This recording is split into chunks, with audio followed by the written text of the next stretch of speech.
koran, rumah koran, tempat belajar petani. Ayo. Arsana sekarang di mana? Panti asuhan. Di panti asuhan. Apa namanya? Aziza. Nurul Aziza.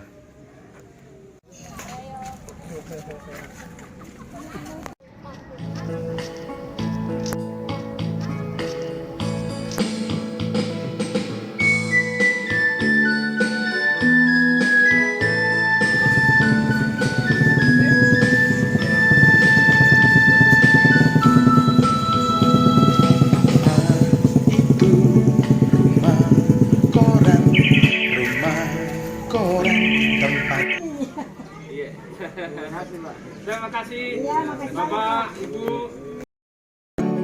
Rumah koran, tempat belajar petani.